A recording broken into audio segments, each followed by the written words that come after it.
Hello बच्चों, आज की क्लास में हम पढ़ेंगे plantation of trees by the road side. तो यहाँ पे तीन तरह का अगर रिपोर्ट राइटिंग आता है, रिपोर्ट राइटिंग करने के लिए अगर आता है तीन टॉपिक पे, जैसे अगर कहा जाए importance of forest, importance of trees या plantation of trees by the road side. तो ये तीनों तरह के क्वेश्चन बोर्ड एग्जाम में पूछे गए हैं, इसलिए मैंने उन तीनों टॉपिक को ध्यान में रखते हुए importance of trees, importance of forest, दोनों का मतलब एक ही है, दोनों का रोल वही है। तो दोनों को, इन तीनों टॉपिक को ध्यान में रखते हुए तीनों तरह के क्वेश्चन पूछे गए हैं, तीनों को ध्यान में रखते हुए ये मैंने लिखा है। तो इसको यहाँ पे पहले हम हेडिंग देंगे। क्वेश्चन में अगर इंपॉर्टेंस ऑफ ट्रीज है तो हेडिंग में लिखेंगे इंपॉर्टेंस ऑफ ट्रीज। अगर क्वेश्चन में इंपॉर्टेंस ऑफ फॉरेस्ट है तो इंपॉर्टेंस ऑफ फॉरेस्ट लिखेंगे। और अगर लिखा है कि plantation of trees by the road side, अगर कोई कैंपेन चलाया गया है तो अगर जैसे कि कहा गया कि right a report on plantation of trees by the road side, अगर इस पर दिया गया, जैसे कोई कार्यक्रम चलाया गया ट्री प्लांटेशन का, तो उस पर अगर रिपोर्ट राइटिंग करनी है तो उसके लिए हमने लिखा plantation of trees by the road side. अब यहाँ से ये हेडिंग होगा, हेडिंग बीचों बीच में रहेगा, बिल्कुल दोनों के बीच में, यहाँ और यहाँ से बिल्कुल बीच में लिखेंगे। अब हम यहाँ से लिखना शुरू करेंगे। यहाँ पे हम देंगे कोई स्थान, प्लेस, आप जिस डिस्ट्रिक्ट के रहने वाले हैं उस डिस्ट्रिक्ट का नाम लिखेंगे। फिर यहाँ पे हमने डेट दिया, डेट वो देंगे या तो परीक्षा जिस दिन हो रही है उस दिन का डेट लिखिए यहाँ पे, या तो जिस दिन ये कैंपेन चलाया गया उस दिन से उसके एक दिन आगे का डेट यहाँ पर दे देंगे। जैसे अगर 9 जनवरी को अगर ये कार्यक्रम हुआ तो आप, अगर 9 जनवरी को ये कार्यक्रम चालू किया गया तो आप 10 जनवरी लिख दीजिए। चलिए, तो हमने डेट, मतलब जिस दिन आप रिपोर्टिंग कर रहे हो उस दिन का डेट हमने यहाँ पे लिख दिया। अब उसके बाद से हमने यहाँ से लिखना है, तो हमने यहाँ पे लिखना शुरू किया कि कानपुर, और यहाँ पे मैंने लिखा 9 जनवरी 2026, यानी कि हम किस डेट में ये रिपोर्ट कर रहे हैं, किस डेट में हम ये रिपोर्ट लिख रहे हैं, वो हमने डेट यहाँ पे लिख दिया। और यहाँ पे मैंने लिखा बाई ABC। अब यहाँ से शुरू करते हैं। A tree plantation campaign was driven by the municipal corporation. तो यहाँ पे मैंने दिया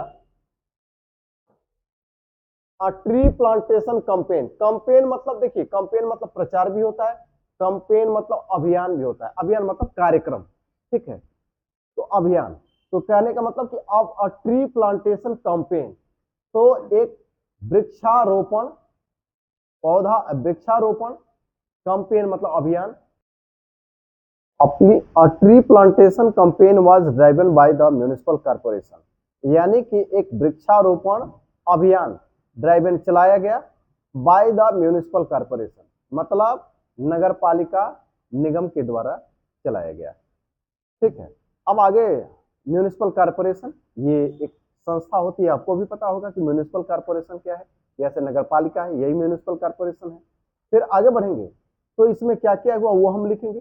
तो लिखा हमने कि वेरियस ट्रीज, अनेक प्रकार के, वेरियस ट्रीज अनेक वृक्ष, लाइक नीम, ये नीम है, नीप नहीं है, नीम,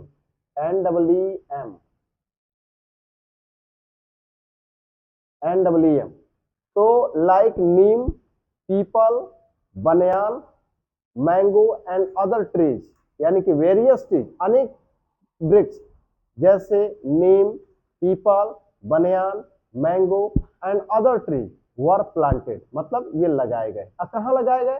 along the sides of main roads, यानी कि जो मेन रोड है, कहाँ की main road? Of the city, यानी शहर के जो मुख्य सड़कें हैं उनके किनारे लगाया गया। अलोंग द साइड्स, देखिए अलोंग का मतलब क्या होता है, किसी चीज के समानांतर किसी कोई चीज दिखाया गया तो उसको हम लिखते हैं। तो हमने लिखा along the sides of the main road, यानी कि मुख्य सड़कों के किनारों पर लगाया गया। और किन मुख्य सड़कों के? ऑफ द सिटी, यानी शहर के मुख्य सड़कों के किनारे लगाए गए ये सारे वृक्ष। फिर आगे बढ़ेंगे, अब लिखेंगे कि there are many types of tree, बहुत तरह के वृक्ष होते हैं, लेकिन विच गिव अस, अब अनेक प्रकार के वृक्ष होते हैं। अब ये जो वृक्षों के प्रकार की बात हम करें तो ये अलग अलग अपनी उपयोगिता के आधार पर अलग अलग तरह के होते हैं, यानी कि कुछ जो वृक्ष ऐसे होते हैं जो लकड़ियां प्रदान करते हैं, कुछ वृक्ष ऐसे होते हैं जो फल देते हैं, कुछ वृक्ष होते हैं जिससे हम औषधियां बना सकते हैं, वो औषधियों के काम आते हैं। तो इस तरह से औषधि वाले भी वृक्ष होते हैं जिनसे हम औषधियां बना सकते हैं। तो हमने लिखा कि there are many types of trees, अनेक तरह के वृक्ष होते हैं, विच जो गिव अस जो देते हैं, टिम्बर लकड़ी, लकड़ी मतलब जैसे मान लीजिए कि मकान बनाने में फर्नीचर लगाना है, विंडो लगाना है, तो मकान बनाने में तो उसके लिए वो जो लकड़ी होती है वो टिम्बर उसको बोलते हैं। तो टिम्बर लकड़ी। फिर कह रहा है कि फ्रूट्स वो फल देते हैं, मेडिसिन दवाइयां प्रदान भी करते हैं, यानी कि वृक्षों से हमें वृक्ष भी जो है दवाइयां बनाने के भी काम आते हैं। जैसे नीम है तो दवाइयां बनाने वाले यानी कि दवाइयों वाले प्रोडक्ट अगर तैयार करने हैं तो यहाँ पे उसका यूज होता है। और भी बहुत से वृक्ष होते हैं जिसे हम दवाइयां बना सकते हैं, उनके पौधों से, उनके फल से, उनकी पत्तियों से बना सकते हैं।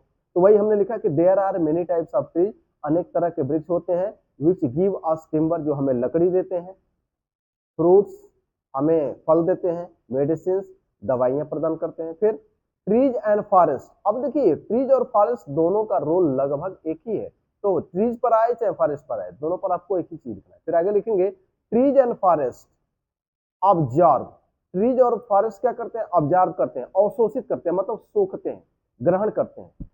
तो क्या करते हैं, अवशोषित कर लेते हैं किसको, कार्बन डाइऑक्साइड, कार्बन डाइऑक्साइड, तो ऑक्साइड। तो जो वृक्ष होते हैं, जो पेड़ पौधे होते हैं, वो वायुमंडल के कार्बन को, कार्बन डाइऑक्साइड को अवशोषित कर लेते हैं, सोख लेते हैं, ग्रहण कर लेते हैं, एंड रिलीज और देते हैं, क्या देते हैं, मुक्त करते हैं ऑक्सीजन, और ऑक्सीजन देते हैं। ये आपको भी पता होगा कि जो जो वृक्ष होते हैं, जो जंगल होते हैं, वो वायुमंडल के कार्बन डाइऑक्साइड को अवशोषित कर लेते हैं और ऑक्सीजन प्रदान करते हैं। तो वही है रिलीज, मतलब मुक्त करना, छोड़ना, तो ऑक्सीजन, तो वो ऑक्सीजन वो देते हैं। तो trees and forest observe carbon dioxide, यानी कि ये कार्बन डाइऑक्साइड को अवशोषित कर लेते हैं और ऑक्सीजन प्रदान करते हैं। तो दे मेंटेन, अब आपको भी पता है कि ऑक्सीजन का क्या रोल है हमारे जीवन में। तो फिर आगे लिखा हमने कि दे मेंटेन, मतलब वे बनाए रखते हैं क्या, the ecological balance. Ecological balance क्या होता है, पारिस्थितिकी संतुलन। इकोलॉजिकल बैलेंस मतलब पारिस्थितिकी संतुलन। देखिए वायुमंडल में जो जो हवा है, हमारी हवा में अनेक तरह के गैसों का एक निश्चित रेशियो होता है। तो जब वो रेशियो बिगड़ता है तो वो वायुमंडल वहां पे प्रदूषित हो जाती है। तो एक निश्चित रेशियो में उसको होना चाहिए। जैसे एक ऑक्सीजन है तो उसको संभवतः 21% का उसका रेशियो होना चाहिए। अगर वो है तो वो हवा को मतलब उसको सस्टेनेबल माना जाता है। तो वहां पे जैसे उसी तरह से नाइट्रोजन का परसेंटेज ज्यादा होता है, तो वो जो रेशियो है विभिन्न गैसों का, तो वही है इकोलॉजिकल बैलेंस। अब जैसे अगर ऑक्सीजन की मात्रा घटती है तो संतुलन बिगड़ जाएगा, फिर कार्बन की मात्रा बढ़ती है तो संतुलन बिगड़ जाएगा। तो उनका जो परसेंटेज है वो निश्चित मात्रा में बन रहे, उसी को पारिस्थितिकी संतुलन बोलते हैं। तो वही कह रहा है कि they maintain the ecological balance, वे पारिस्थितिकी संतुलन बनाते हैं। अगर मान लीजिए कि पेड़ पौधों को काटेंगे तो क्या होगा, ऑक्सीजन की कमी पड़ेगी, तो हमारे वायुमंडल में जो गैसों का जो मिश्रण है, जो अनुपात है, वो असंतुलित हो जाएगा और हमारे स्वास्थ्य के लिए और अनेक तरीके से वो हानिकारक होगा। तो वही हमने कहा कि they maintain the ecological balance, वे पारिस्थितिकी संतुलन बनाते हैं। दे कंट्रोल ग्लोबल वार्मिंग, वे वैश्विक तापमान को नियंत्रित करते हैं। अगर ऑक्सीजन की कमी होगी तो तापमान बढ़ जाएगा, तो वे वैश्विक तापमान को नियंत्रित करते हैं। And check the depletion of ozone layer. अब देखिए तापमान अगर बढ़ेगा, कार्बन डाइऑक्साइड की मात्रा बढ़ेगी, कार्बन की मात्रा बढ़ेगी, तो जो ओजोन लेयर है उसमें उसका ह्रास होगा। ओजोन लेयर का अगर ह्रास होगा, ओजोन लेयर क्या क्या करता है, सूर्य से आने वाली जो अल्ट्रावायलेट किरणें होती हैं उनको ओजोन लेयर क्या करता है, पृथ्वी पर आने से रोक देता है। क्योंकि अगर वो अल्ट्रावायलेट किरणें सीधी अगर आ गई पृथ्वी पर तो उससे सारी चीजें झुलस जाएंगी, सब कुछ समाप्त हो जाएगा। इसलिए ओजोन लेयर को जो होता है, तो अगर कार्बन की मात्रा बढ़ेगी तो ओजोन लेयर क्या होगा, इसका ह्रास होगा, इसका नुकसान होगा, ये डैमेज हो जाएगा। तो अब ये क्या कर रहा है कि दे कंट्रोल ग्लोबल वार्मिंग। तो ये जो पेड़ पौधे हैं ऑक्सीजन छोड़ते हैं और ऑक्सीजन की वजह से ग्लोबल वार्मिंग को ये कंट्रोल कर लेते हैं ऑक्सीजन से। और क्या करते हैं, ओजोन लेयर में जो ह्रास होता है उसको भी नियंत्रित कर देते हैं। चेक मतलब रोकना, क्या रोकते हैं? डिप्लीशन माने ह्रास ऑफ ओजोन लेयर, यानी ओजोन लेयर के ह्रास को ये रोकते हैं और जो वैश्विक तापमान है उसको नियंत्रित करते हैं। फिर आगे बढ़ेंगे, दे चेक सॉइल एरोजन। देखिए जो पेड़ पौधे होते हैं तो मिट्टी का कटाव कम होगा। जहाँ पे पेड़ पौधे होंगे वहां अगर बाढ़ भी आएगी, वहां वहां पे बारिश अगर अधिक होगी तो मिट्टी का कटाव वहां पे कम होगा। तो ये मिट्टी के कटाव को भी रोकते हैं। सॉइल एरोजन मतलब मिट्टी का कटाव, एरोजन मतलब ह्रास या कटाव। तो कह रहा है कि दे चेक यानी कि रोकते हैं, सॉइल एरोजन मतलब मिट्टी के कटाव को रोकते हैं। फिर कह रहा है कि दे गिव शेल्टर, ये आवास प्रदान करते हैं, रहने की जगह पर देते हैं। शेल्टर मीन्स रहने की जगह, किसको? टू मेनी एनिमल्स, अनेक जानवरों को, बर्ड चिड़ियाओं को, एंड इंसेक्ट कीड़े मकोड़ों को। यानी कि ये जो जंगल है, जो पेड़ पौधे हैं, ये बहुत से जानवरों को, चिड़ियाओं को, कीड़े मकोड़ों को ये रहने की जगह देते हैं। फिर they give us relief from heat, ये हमें राहत देते हैं, किससे? गर्मी से। हीट हमें गर्मी से राहत देते हैं। Trees and forest are essential for human health, तो ये जो पेड़ पौधे हैं, जो जंगल है, ये मानव स्वास्थ्य के लिए, ह्यूमन हेल्थ मतलब मानव स्वास्थ्य के लिए भी आवश्यक है। इसेंशियल मतलब जो बहुत आवश्यक हो, तो बहुत आवश्यक है हमारे मानव स्वास्थ्य के लिए भी, और किसके लिए? एनवायरमेंट और पर्यावरण के लिए भी बहुत आवश्यक है।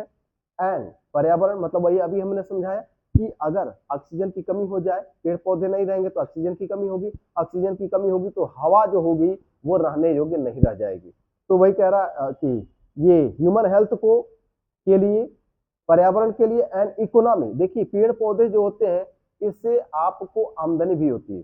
जैसे पेड़ पौधों से आपको बहुत सी आय भी होती है, जैसे लकड़ियों को बेचने से, फल बेचने से, औषधियां बेचने से आमदनी भी होती है, आप धन कमाते हैं। तो इससे अर्थव्यवस्था के लिए भी ये जरूरी है। तो कहने का मतलब कि trees and forest are essential for human health, ये मानव स्वास्थ्य के लिए, पर्यावरण के लिए और अर्थव्यवस्था के लिए बहुत ही जरूरी है। We should not cut trees, हमें पेड़ नहीं काटने चाहिए। एंड ग्रो मोर ट्रीज, और उगाना चाहिए। मोर ट्रीज मतलब और अधिक वृक्ष उगाने चाहिए। फिर द कंपेन, अब मैंने यहाँ पे लिखा कि द कंपेन, ये जो अभियान चलाया गया, मेक पीपल अवेयर, इसने लोगों को जागरूक बनाया of the importance of forest and trees, यानी कि इसने लोगों को जंगलों और वृक्षों के महत्व के बारे में जागरूक बनाया। यानी कि इसने लोगों को वृक्षों और जंगलों के महत्व के बारे में लोगों को जागरूक किया, मतलब जानकारी दिया। यानी एक तरीके से लोगों को जागरूक किया पेड़ पौधे और जंगलों के महत्व के बारे में। The campaign was very successful, यह अभियान बहुत ही सफल रहा। तो इस तरह से, तो ये जो लास्ट वाली लाइन है, the campaign make people aware of the importance of forest and trees, यानी कि इस कंपेन ने, इस अभियान ने लोगों को पेड़ पौधों और जंगलों के महत्व के बारे में लोगों को जागरूक किया। और फिर कह रहा है कि the campaign was very successful, और यह अभियान बहुत ही सफल रहा। इसके बाद से हम अगला टॉपिक देखेंगे। यहाँ पे जो हमारा अगला टॉपिक होगा, the importance of a school library. अब यहाँ पे देखिए इसमें दो तरह के क्वेश्चन पूछे जा सकते हैं। एक क्वेश्चन वो होगा the importance of a public library. तो अगर अगर आपको पब्लिक लाइब्रेरी पर लिखना है तो आप यहाँ पे लिखेंगे the importance of a public library. अगर आपको स्कूल लाइब्रेरी पर लिखा दिया गया है क्वेश्चन में तो आप लिखेंगे हेडिंग में the importance of a school library. और फिर यहाँ पे, लेकिन ये जो है इस पर आर्टिकल दिया गया है, इस पर आर्टिकल पूछा गया है, तो आर्टिकल में आपको ये सब लिखने की जरूरत नहीं। जैसे वहां पे हम स्थान लिख रहे थे, हम वहां पे डेट लिख रहे थे, और यहाँ पे बाई एबीसी लिख रहे थे, वो सब लिखने की जरूरत नहीं। आप सीधा सीधा इसे यहाँ पे हेडिंग देंगे और उसको अपना जो भी विचार है उस पर लिखेंगे। तो चलिए, अगर अगर आपको स्कूल लाइब्रेरी पर लिखना है तो हम कैसे लिखेंगे वो हम देखेंगे। उसके बाद से आपको हम ये हिंट देंगे कि अगर पब्लिक लाइब्रेरी पर लिखना है तो आप कैसे लिखेंगे। तो चलिए, यहाँ पे लिखेंगे लाइब्रेरी इज अ प्लेस। सबसे पहले यहाँ पे लिखेंगे लाइब्रेरी इज अ प्लेस। पहले हम ये समझाएंगे, ये इंट्रोडक्शन देंगे कि वास्तव में लाइब्रेरी होती क्या है, पुस्तकालय है क्या। तो हमने यहाँ पे लिखा लाइब्रेरी इज अ प्लेस, पुस्तकालय एक जगह है, वेयर, जहां वी फाइंड बुक्स, जहां पे हम किताबें पाते हैं, फाइंड मींस पाते हैं, बुक्स ऑन मेनी सब्जेक्ट, अनेक विषयों पर, ऑन मेनी सब्जेक्ट्स। लाइब्रेरी एक स्थान है जहां पर हम कई विषयों पर, मेनी सब्जेक्ट, कई विषयों पर किताबें पाते हैं और क्या पाते हैं, नॉवेल्स, उपन्यास यहाँ पे मिलता है, उपन्यास भी मिलते हैं, स्टोरी बुक्स, कहानियों की किताबें मिलती हैं, मैगजीन्स, मैगजीन भी मिलते हैं। मैगजीन क्या है, देखिए जैसे अखबार होता है तो अखबार डेली की खबर देता है, लेकिन मैगजीन जो होता है वो डेली की खबर, वो भी खबर देता है लेकिन वो कई दिनों की खबर। जैसे अगर कोई मैगजीन ऐसी है जो मासिक है, जो महीने में एक बार छपती है, तो महीने भर की खबर देगी। अगर त्रैमासिक है तो 3 महीने की खबर देगी। अगर अर्धवार्षिक है तो 6 महीने की खबर देगी। तो इस तरह से मैगजीन होता है। तो मैगजीन्स, वहां पे मैगजीन भी मिलता है एंड न्यूज़पेपर्स और अखबार भी मिलता है। तो मतलब लाइब्रेरी एक ऐसी जगह है जहां पर अनेक विषयों की किताबें, नॉवेल्स, उपन्यास, स्टोरी बुक्स, कहानियों की किताबें, मैगजीन और अखबार मिलते हैं। ये हमने बताया कि मतलब लाइब्रेरी है क्या, वो एक जगह है जहाँ पे हम किताबें, उपन्यास, कहानी की किताबें, मैगजीन और न्यूज़पेपर वहां से प्राप्त करते हैं। फिर आगे लिखेंगे, अब हम आगे बढ़ेंगे कि बुक्स, मैगजीन्स एंड न्यूज़पेपर, ये तीनों चीजें जो होती हैं, चाहे किताबें हो, चाहे उपन्यास के रूप में हो, अन्य विषयों की हो, चाहे कहानी की किताबें हो, चाहे मैगजीन हो, तो इनकी उपयोगिता क्या है उसको देखेंगे। तो हमने लिखा कि books, magazines and newspapers give us knowledge, ये हमें ज्ञान देते हैं। किसके बारे में, अबाउट द वर्ल्ड, ये हमें दुनिया के बारे में ज्ञान देते हैं, दुनिया के बारे में जानकारियां देते हैं, ज्ञान देते हैं। फिर they teach us to make difference, वे हमें टीच मतलब हमें सिखाते हैं, बताते हैं, क्या बताते हैं, टू मेक डिफरेंस, अंतर करना बताते हैं, किसके बीच में, बिटवीन, बीच में, राइट एंड रॉन्ग। यानी कि ये जो किताबें होती हैं, जो जो किताबें होती हैं, चाहे जो मैगजीन होते हैं, ये जो चाहे न्यूज़पेपर होते हैं, हमें दुनिया का ज्ञान कराते हैं, दुनिया के बारे में ज्ञान देते हैं। और इतना ही नहीं, ये हमें सही और गलत में अंतर करना भी सिखाते हैं। यानी कि दे टीचर्स, वे हमें सिखाते हैं, क्या सिखाते हैं, सही और गलत के बीच में अंतर करना भी सिखाते हैं। तो इसलिए, और किताबें ये हमें सारी चीजें देती हैं, ये सारे ज्ञान हमको, ये सारा ज्ञान हमको मिलता है किताबों से। और किताबें कहाँ मिलती हैं, लाइब्रेरी में। तो अब आगे हमने लिखा कि a library gives us environment of study. अब हमने लिखा कि अ लाइब्रेरी, एक पुस्तकालय जो होता है, गिव्स अस एनवायरनमेंट, पर्यावरण यानी कि माहौल। यहाँ पे एनवायरनमेंट का मतलब माहौल, माहौल ऑफ स्टडी।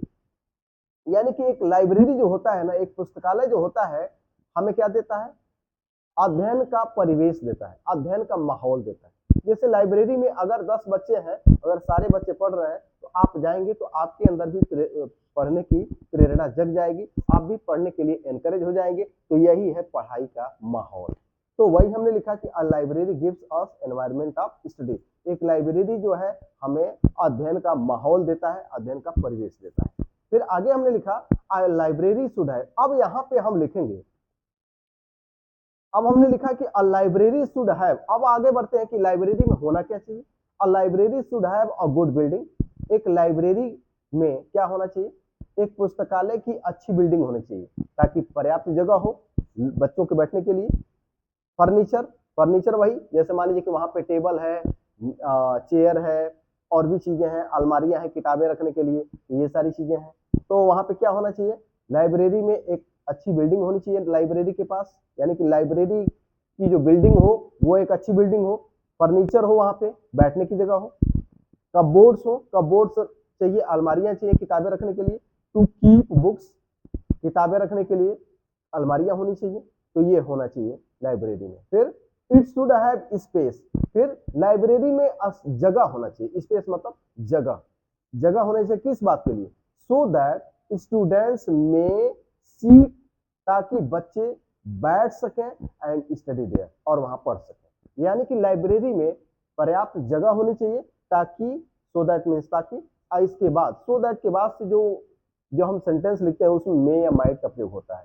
तो अगर प्रेजेंट टेंस है, फ्यूचर टेंस है तो मे का प्रयोग होगा, पास्ट टेंस है तो माइट का प्रयोग होगा। तो हमने लिखा इट शुड हैव स्पेस, मतलब लाइब्रेरी में क्या होना चाहिए, जगह होनी चाहिए, सो दैट स्टूडेंट्स में सीट एंड स्टडी देयर, ताकि बच्चे वहां बैठ सकें और अध्ययन कर सकें। It should have books on every subject.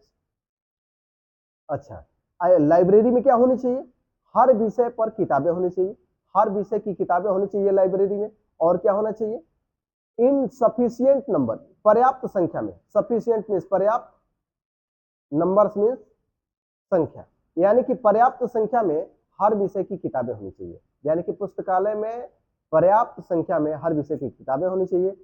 अब यहाँ पे हम बढ़ेंगे माई स्कूल लाइब्रेरी। अब यहाँ पे हम अपने स्कूल लाइब्रेरी की चर्चा कर रहे हैं। अगर पब्लिक लाइब्रेरी की बात की गई है तो हम यहाँ पे कुछ और लिख देंगे, हम अभी उसको लास्ट में समझाएंगे। यहाँ पे मैंने लिखा, फिर आगे बढ़ते हैं कि my school library has a lot of space, मतलब मेरी स्कूल लाइब्रेरी में काफी जगह है। लॉट ऑफ मतलब पर्याप्त, मतलब बहुत ढेर सारा स्पेस में जगह।